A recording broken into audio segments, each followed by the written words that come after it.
Good evening, children. Yesterday we had studied dicot embryogeny and the structure and development of a dicot embryo in Capsula bursa pastoris. Today, our new topic will be starting with monocot embryogeny, that is the formation of an embryo in monocots, right? Then development of seed and formation of fruit. In that we'll talk about certain changes after fertilization and some few structures of seeds and the terms. Let us begin one by one. The first thing for today is the monocot embryogenesis, and the typical example, children, that we are going to use is grass. There are various steps, if you can see clearly: A, B, C, D, and then we come down E, F, G and H. Alright, to begin with, we are starting with step 1, the zygote or the oospore that was produced as a result of double fertilization. Now there is not much of difference between the embryogenesis in dicots, that is yesterday's, as well as what we're going to do today. The difference, as I said, is not much, because the embryos up to the octant stage, that is still here, where they are formed up till the 8 cell stage, they are more or less the same. Till here is the quadrant, if you can see. Alright, let's begin one by one. The first step, the zygote or the oospore, it elongates and undergoes a transverse division into what we call as a basal cell and a terminal cell. To be more clear, the basal cell is towards the micropylar region and this is towards the opposite side. Now, the basal cell in the first step, next step, it produces a large swollen and vesicular structure which is called as a suspensor, or we call it as a suspensor cell, right? Now, this basal cell that has now produced the suspensor will function as hostorium, right? And the terminal cell here, this further divides by transverse wall to form 2 cells. Once again, let's come up till here, the stage up till here. I said zygote undergoes elongation and the transverse division into basal cell and a terminal cell. This basal cell now differentiates into what you call as suspensor cell, right? It produces a large swollen structure called as vesicular structure or a suspensor cell to function as hostorium, and the terminal cell will undergo another transverse wall division to form 2 cells, right? The top cell will be like towards the micropylar end. So the top cell, after repeated divisions, will form structure like this, and it will form plumule and the single cotyledon. The single cotyledon we call as scutellum. The single cotyledon, also called as scutellum in the monocot plant. Now this grows rapidly and pushes the embryonal axis on one side, right? So plumule comes to lie in a depression. The middle cell, you can see this pink colored structure, the middle cell, which was formed after division of the terminal cell, this, after many divisions, it will form the hypocotyle and the radicle. See, I have written over here, it will form the hypocotyle and radicle, right? Now, a few cells are now added to the suspensor. If you can see in the subsequent stages, the few cells would be added to the suspensor, right? And in some cases, what happens? Both plumule and the radicle, they get covered by sheaths. The sheaths are called as coleoptile and coleorhiza. So you can clearly see the structure goes on modifying. The radicle is clearly formed, and slowly and gradually the formation of sheaths, they take place. In the last stage, you can clearly see the coleoptile. Always remember, P is the covering for the plumule, and the coleorhiza, this R always reminds you that this is the covering for the radicle. So this is how the structure of the monocot embryo is formed. If I show it in your textbook, children, it is at page number 68, and this is what it has been explained, right? Moving further to the development of seed and formation of fruit. See, after all this has taken place, there will be major changes after fertilization. What is it? The zygote that we started like from here will now develop into an embryo. Embryo means the baby plant. The triploid primary endosperm nucleus. How was it formed, children? If I just remind you, previous class, here as a result of triple fusion, the triploid nucleus that was formed, this will form the endosperm. Right? An endosperm is a structure which is known to nourish the embryo. Alright? Now coming to nucellus. Nucellus was the nutritive tissue. This may be used up during development of embryo, or it may persist as a layer, thin layer called perisperm. Again, yesterday I had introduced the new term. The two integuments. Where are you imagining these structures, children? Here. The structure, what we have studied into this, the first day of our learning, nucellus was this structure. So this may be used up or it may persist. Integuments, they will be now becoming hard and they will form into outer called as the seed coat or testa, and the inner will form as tegmen. Right? This micropyle, what was present in the ovule, will also be now present into the seed as a tiny pore that can be seen on one side. And this, in the formation of seed, when it comes to micropyle, will be the entry of oxygen and water. Alright, coming to hilum, which was here, the point of attachment of funicle to the body. This hilum also persists in the seed as a point of attachment. So these terms what we are using, these are like changes. Yes, they're taking place after fertilization, but how is it changing? These structures, they are from the ovule only, if you remember, right? The zygote was a product of egg cell that was fused with male gamete. This is the product of triple fusion. Nucellus is the nutritive tissue. Two integuments we have discussed, just now I've shown you, micropyle, hilum, and funicle, that is that small stalk now remains as the stalk of seed. Now coming to germination of seed. See, seeds are formed and they will not directly start germinating. Yes, there are three suitable conditions: suitable temperature, an optimum temperature, oxygen availability, and moisture to activate the enzymes. But most of the seeds will not start germinating. The germinating will be delayed sometimes by days, weeks, months, or sometimes by years. So this undergoes a period of rest. All seeds, they undergo a period of rest, and this is called as dormancy. By definition, the phase of life cycle of a seed when it fails to germinate, even when the environmental conditions are favorable. Favorable means these three conditions, even if provided to newly born seeds, and if you're providing all these, still it will fail to germinate. Why will it not germinate? Because it is undergoing a period of rest. This period of rest is called dormancy. Coming to now two types of seeds, dicots or dicotyledonous seed and monocot seeds. Let's see the examples. We are going to detail up our learning just now, but broadly, examples: bean, pea, gram, castor, they are all dicot. In monocots, maize, wheat, rice, onion, etc.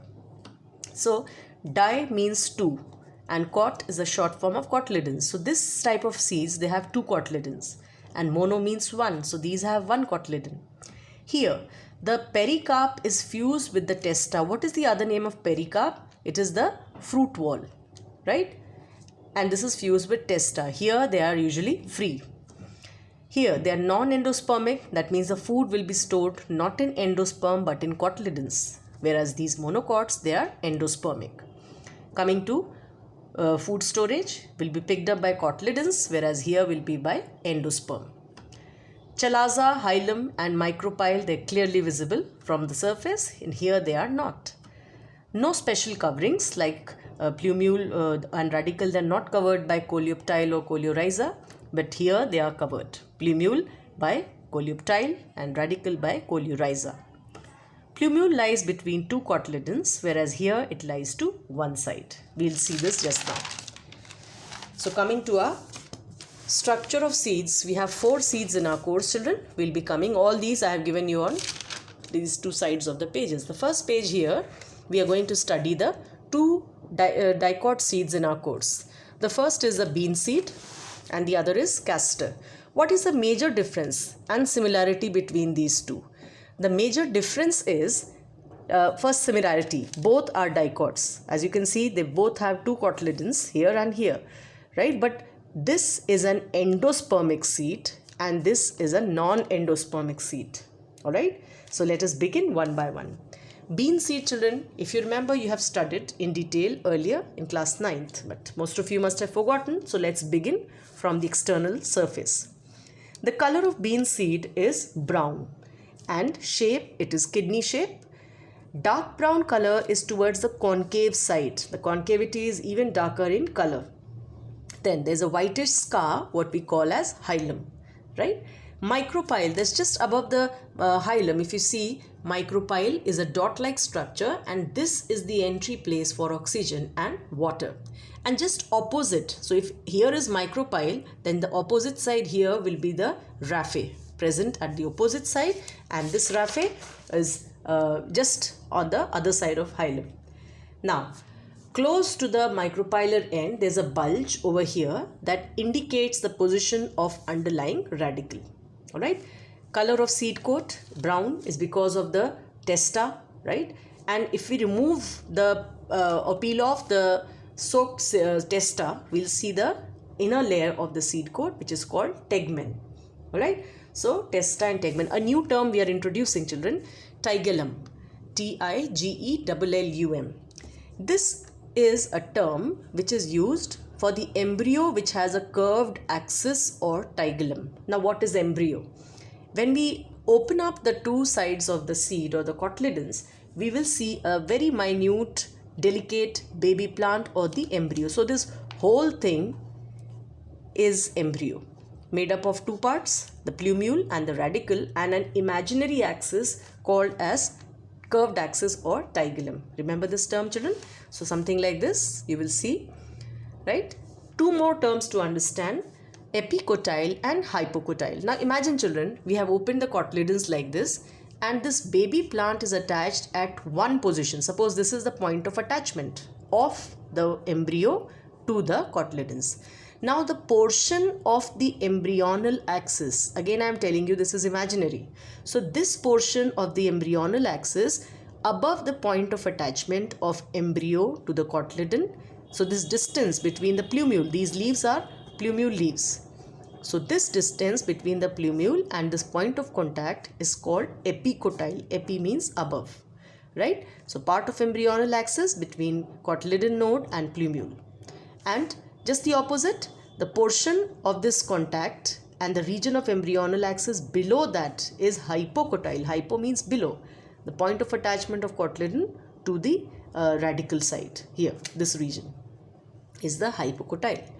Alright, so that's all about the bean seed. We've just now studied the structure of dicot non-endospermic bean seed. Coming to the other structure of a dicot seed, but this would be the endospermic castor seed. Now all of us have heard of castor oil, right? So this seed, yes, is dicot and endospermic. The endosperm of this is very rich in oil. Let us see first from the shape, external. The shape is oblong or something like elongated. Color, mottled brown and shiny surface. This structure is mottled, that means like a mosaic pattern, brownish in color, right? On one side, that is towards the proximal end, we have a whitish area. This is spongy and bilobed. You can see there are two lobes, 1 and 2. So this bilobed region is called as caruncle. Alright, this is called as the caruncle, and the hilum and micropyle, they lie below the caruncle. Raphe is like a line just above over here, if you can see, right? So that's the raphe which is extending all over. Now, this vertical line in the center is starting from the hilum all through, and that's what we call as raphe. This covering of the seed, children, is very brittle, and obviously it is testa. There's also an inner covering called as tegmen. Coming to the inner view, in the longitudinal section, if you see, you will see the endosperm, the major part, how it is very rich in oil, oily food, and this is lying on one side. The embryo lies centrally, right? The embryo is central in position, and again the term tigellum will come. The embryonal axis or tigellum is short with two papery cotyledons. You can see the cotyledons are 2 in number, but papery. Why are they papery, children? See, here they were fleshy because of food stored in the cotyledons, right? But here, because the food is stored in the endosperm, so what will be the shape of cotyledons? Yes, they will be very much thin and papery. Alright, so only one of them can store the food, either endosperm or cotyledons, right? Coming next to the last into this is, yes, again the diagram over here, what very clearly shows the seed which is cut open, and then we can see the plumule, right, and the shoot apical meristem region. So that's about the two seeds in the dicot category. I hope you've understood. Coming next to the monocot seeds, right? First is onion seed. Onion seed is the most characteristic of this onion is that it has got a curved scutellum. Curved means it's like a scutellum is a single cotyledon. In monocots we'll call it. The seeds, they are black in color, wrinkled and monocotyledonous, again endospermic, right? So this is small, wrinkled and black, as I said. A tough seed coat you can see all over, right, present on the outer side, and internal to it, it has the transparent endosperm like this. All right, then the embryo has a large single cotyledon like this. You can see it is curved all over and differentiated by a notch. The radicle on the other side, it can be seen very clearly. If you can see this root tip over here, right, hypocotyle is present but plumule is not distinct. So in this you can very clearly see these very clear structure. What were more important is the scutellum, which is large and single, then semi-transparent endosperm and a tough seed coat. That is the structure of onion seed. Plumule is not very distinct into an onion but may develop later. Coming next to maize. Maize, the first thing is we never call it as a seed. We call it as a grain. Why? Maize seed is called as a grain because the fruit wall and the seed coat, they're fused together. Fruit wall means pericarp and seed coat means testa. Another new term will come here, caryopsis. Maize grain is described as a monocotyledonous, endospermic, single seeded fruit. Caryopsis, children, when we call, it will be for a single seeded fruit called caryopsis, right? In this, the external view, you can see a yellowish brown seed coat. There are remains of style can be seen, and in the center over here on the flat surface you can see the position of embryo, which is clearly seen by a light depression. All right, now the structure, yes, more or less oblong or triangular in shape. Then coming to the structures in maize. Before we come to the longitudinal structure, let us see this. Parts of maize grain we'll be talking under three heads: seed coat, then endosperm and embryo. Let us see, this is again a very familiar diagram. As I told you, you have done all these things. Outer seed coat, as I told you, is fused, pericarp and testa. Alright, then here just we have the food stored up in two parts. Endosperm is a major part, as you can see, which is very rich in starch, and the covering outside this, called as the alluron layer, is very rich in protein. Alright, this is made up of proteins and the inner part is rich in starch. The embryo is this side, that is opposite the embryo. Now endosperm and the embryo, they are differentiated by a dividing line and we call it as the epithelial layer of scutellum. The single cotyledon is here. This entire thing will be the single cotyledon. It has the plumule and the radicle. Plumule is here covered by coleoptile and radicle would be covered by coleorhiza. Alright, these are the two coverings for protection.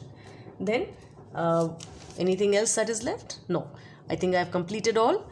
Endosperm, coleoptile, coleorhiza, plumule, epithelial lining and alluron.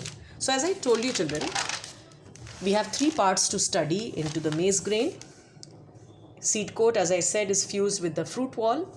Endosperm is differentiated into outer alluron, which was rich in proteins, and endosperm, which is rich in starch. Embryo is to be divided into two parts for study, that is a scutellum, which means a single cotyledon. Every time remember, scutellum means a single cotyledon, and embryonal axis, as we said, plumule and radicle. P for plumule, and this term P also comes in coleoptile. R for radical, and this R also comes into coleorhiza. So you'll never get confused, children. The protective coverings for each structure, right? Coming next to seed viability, that is how much of time can seeds remain alive, and that is very interesting to see, children. It could be few months to few years and sometimes thousands of years that seeds may remain alive and can be sown to produce new plants. There are two very typical examples. Lupine, scientifically the name is Lupinus arcticus. This has been excavated from the tundra region, and this germinated after a dormancy of 10,000 years. So surprising the high number. Then another example, date palm or Phoenix dactylifera, which has been excavated from King Herod's palace near Dead Sea, and they were known to be some 2,000 years old. Viable, that means living. And even after that they were sown, they grew up into new plants. So that's what we mean by viability. Coming to the last topic for today, children,